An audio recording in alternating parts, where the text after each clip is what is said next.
Have you ever felt like your life is burdened by something you can see or name? Do you sometimes experience setbacks, emotional heaviness, or misfortunes that seem to have no clear cause? Welcome back to the channel. It's truly a gift to have you here again. In today's video, we are going to explore a question that cuts to the heart of spiritual healing and karmic liberation. Can the daily recitation of the Ksitigarbha Sutra truly purify the hidden karmic debts we carry from past lives and restore clarity, peace, and balance to our current existence? At first glance, this might seem like a poetic idea. The notion that sacred words could reach into the unseen layers of your life, untiefling spiritual knots formed long before you were born, may seem mystical or abstract, but for millions of practitioners throughout history, this isn't just belly fight's lived experience.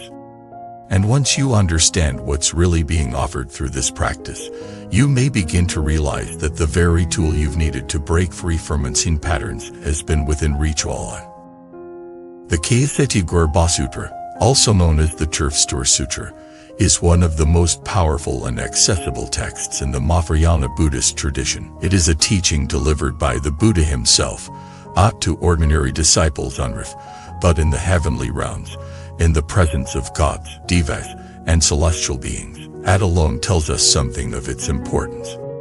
But what makes it especially extraordinary is its focus not on abstract philosophy, but on real human suffering. This sutra deals with the karmic consequences of our actions, especially those that create pain for ourselves and others. It speaks directly to the suffering of beings in the hell realms, not just literal, but symbolic ones, the inner states of despair, depression, guilt, addiction, loss, rage, confusion.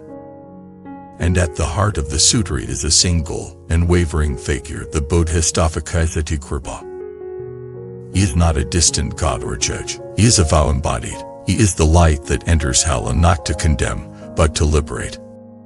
Ksitigarbha vowed not to attain Buddhahood until all hells are empty. Just sit with that for a moment. This being, out of pure compassion, chooses to remain in the darkest realms of existence until every single being has been lifted out of suffering. Imagine the power of invoking his name. Imagine the power of reciting the very sutra that describes his vow, his work, with compassion. When you chant the Ksitigarbha Sutra daily, you're not just reading words. You're aligning yourself with a field of consciousness that has only one aim: to lift beings from darkness into light. And the first being it lifts is you. Let me tell you a story. There was a woman who had been haunted by misfortunes for years. She lost her job unexpectedly, or relationships kept falling apart, and she carried a deep sense of heaviness she couldn't explain. Doctors told her she was physically fine. Therapists said she might be depressed, but nothing worked. One day, by chance or fate, she was introduced to the Ksitigarbha Sutra by a friend. At first, it was confusing. The imagery was strange. The story's intense, but something about it called to her. She began to recite it, one chapter a day. At first, nothing happened. But gradually, she noticed changes, and not outside, but inside. He began to feel lighter. Her dreams became clear. She began to remember painful events from her past, things she had buried. And through the practice, she found a way to forgive, to let go, to cry and not feel ashamed, to speak the truth and not feel afraid. Over time, her outer life began to change as well. Opportunities returned, relationships healed. The burden she couldn't explain had started to lift.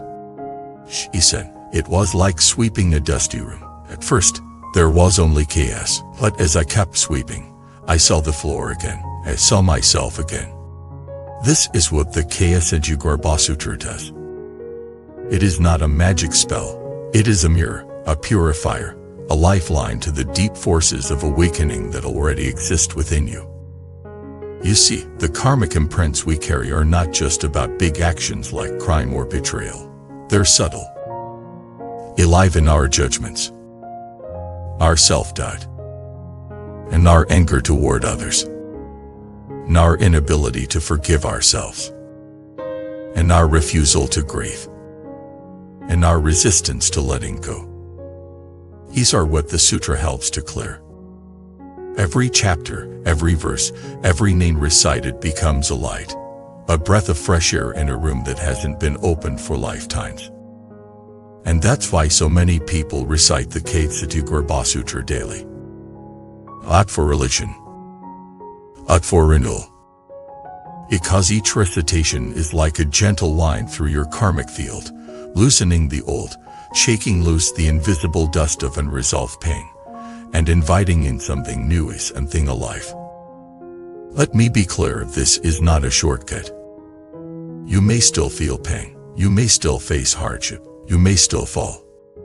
But you won't fall as far, and you'll rise more quickly. Because the weight will no longer be layered with lifetimes of silence. The practice gives you a way to speak to your ancestors, your inner child, your hidden gem, the parts of you that no one has ever acknowledged. When you chant this sutra, you're not chanting to some external god. You're chanting to the timeless, compassionate power that lives in you and beyond you. You are chanting with Ksitigarbha, out to him. Together, you're calling out to all beings. Let us return to the light.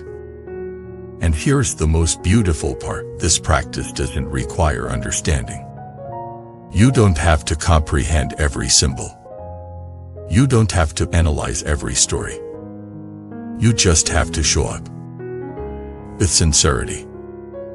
Even one verse, chanted with a pure heart, can ripple through your karmic past like a bell ringing through time. So if you feel burdened by sorrow, by loss, by fear, by something you can name, try it. Sit with the sutra. Let the words flow. Cry if you must. Rest if you must. But don't stop. Because every time you recite the Ksitigarbha Sutra, you are not just creating more healing. You are becoming the bridge between who you were and who you're meant to be. And you are helping not just yourself, but all those bound to you across time, space, and karma. Thank you so much for watching this video. If the Ksitigarbha Sutra has touched your life, or if you're just beginning this path and want to share your experience, I invite you to comment below. Let this be a space of support, honesty, and awakening. Please don't forget to like this video, subscribe to the channel, and consider becoming a member so we can continue sharing teachings that uplift, awaken, and transform. Until next time, may your practice be deep, your burdens be light, and your heart be open to the infinite compassion that lives within you.